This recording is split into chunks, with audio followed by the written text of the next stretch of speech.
بسم اللہ الرحمن الرحیم۔ السلام علیکم دوستو، زارا وائس میں خوش آمدید۔ ایک مرتبہ حضرت خضر علیہ السلام دریا کے کنارے بیٹھے تھے۔ اتنے میں کسی ساحل نے آ کر ان سے سوال کیا کہ میں اللہ کے واسطے آپ سے سوال کرتا ہوں، مجھے کچھ عنایت فرمائیے۔ یہ سن کر حضرت خضر علیہ السلام پر بے ہوشی طاری ہو گئی۔ جب کچھ ہوش ہوا تو فرمانے لگے، بھائی میں تو صرف اپنی جان اور مال کا مالک ہوں، تم نے مجھ سے اللہ کے واسطے سوال کیا ہے، لہٰذا میں اپنی جان اور ذات تمہارے حوالے کرتا ہوں، تم جس طرح چاہو اس کو استعمال میں لاؤ، بازار میں فروخت کر کے اس کی قیمت سے فائدہ اٹھاؤ۔ چنانچہ ساحل ان کو بازار لے گیا اور ایک شخص سائمہ کے ہاتھ ان کو فروخت کر دیا۔ سائمہ ان کو خرید کر اپنے گھر لے گیا۔ اس گھر کی پشت پر ایک باغ تھا۔ چنانچہ سائمہ نے حضرت خضر علیہ السلام کو ایک کدال دے کر کہا کہ سامنے والا پہاڑ جو 3 مربع میل رقبے پر واقع تھا، اس کی مٹی کاٹ کاٹ کر باغ میں ڈال دو۔ یہ حکم دے کر سائمہ کسی کام کے سلسلے میں باہر چلا گیا اور حضرت خضر اس پہاڑ سے مٹی کاٹ کاٹ کر باغ میں ڈالنے لگے۔ جب سائمہ گھر واپس آیا تو اس نے گھر والوں سے دریافت کیا کہ تم نے غلام کو کھانا بھی کھلایا یا نہیں؟ گھر والوں نے جواب دیا کہ ہمیں معلوم ہی نہیں غلام کہاں ہے۔ یہ سن کر جب سائمہ خود کھانا لے کر باغ میں آیا تو اس نے دیکھا کہ وہ غلام یعنی حضرت خضر علیہ السلام تمام پہاڑ کی مٹی کاٹ کر ڈال چکے تھے اور اپنے کام سے فارغ ہو کر اپنے مولا حقیقی کی عبادت میں مصروف تھے۔ یہ دیکھ کر اس کو بڑا تعجب ہوا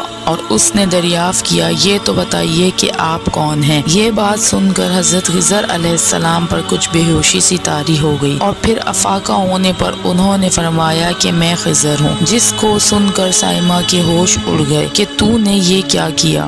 ان کو غلام بنا کر ایسے کام پر لگایا، یہ تو انتہائی گستاخی ہو گئی۔ پھر یہ سوچنے کے بعد سائمہ نے توبہ کی اور پروردگار سے معافی طلب کرنے کے بعد حضرت خضر علیہ السلام کو آزاد کر دیا اور اللہ کی بارگاہ میں عرض کیا کہ اے رب العالمین، مجھے اس کام کے لیے معاف کر دے کیونکہ میں نہیں جانتا تھا کہ یہ کون ہے۔ اس کے بعد حضرت خضر علیہ السلام نے دعا فرمائی اور سجدہ شکر بجا لائے کہ اے میرے پروردگار، میں تیرے حق میں غلام بنا اور تیرے ہی حق میں آزاد ہوا، اس پر تیرا شکر گزار ہوں۔ بعد ازاں واپسی کی اجازت لے کر جب دریا پر واپس آئے تو دیکھا ایک شخص کھڑا دعا مانگ رہا ہے کہ اے میرے رب، حضرت خضر علیہ السلام کو غلامی سے رہائی عطا فرما اور ان کی توبہ قبول فرما لے۔ حضرت خضر علیہ السلام نے یہ دیکھ کر اس شخص سے دریافت کیا کہ آخر تو کون ہے؟ تو اس شخص نے بتایا کہ میں تو شاذون ہوں۔ آپ کون ہیں؟ آپ نے فرمایا میں خضر ہوں۔ اس کے بعد شاذون نے کہا، اے خضر علیہ السلام، آپ نے اپنے رہنے کے لیے مکان بنا کر دنیا طلب کی ہے، کیونکہ حضرت خضر علیہ السلام کا دریا کے کنارے ایک عبادت خانہ تھا۔ بس یہ سن کر وہ فوراً میدان میں نکل آئے اور وہیں اللہ کی عبادت میں مصروف ہو گئے۔ اس کے بعد حضرت خضر علیہ السلام نے اسی جگہ پر ایک درخت لگایا اور اس کے سائے میں عبادت شروع کر دی تو آواز آئی، اے خضر، جب تم نے درخت کے سائے میں سجدہ کیا تو تم نے دنیا کو آخرت پر ترجیح دی۔ پھر فرمان ہوا، مجھے اپنی عزت اور جلال کی قسم ہے، مجھے دنیا کی محبت میں رضامندی نہیں ہے۔ اس کے بعد حضرت خضر علیہ السلام نے شاذون فرشتے سے کہا کہ اے شاذون، دعا کرو کہ اللہ تعالیٰ میری دعا قبول فرمائے۔ چنانچہ شاذون نے دعا کی اور اللہ نے شاذون کی برکت سے حضرت خضر علیہ السلام کی دعا قبول فرمائی۔ خدا کے برگزیدہ بندے اسی حالت میں رہتے ہیں جو اللہ کو منظور ہو۔ بے شک ہماری فلاح بھی اسی میں ہے کہ زندگی کے ہر آنے والے موڑ پر ہم اللہ تعالیٰ کی رضا میں خوش رہیں۔ دعا ہے کہ اللہ تعالیٰ ہمیں اس واقعے سے سبق حاصل کر کے نیک بننے کی توفیق عطا فرمائے، آمین یا رب العالمین۔ اگر آپ کو ہماری یہ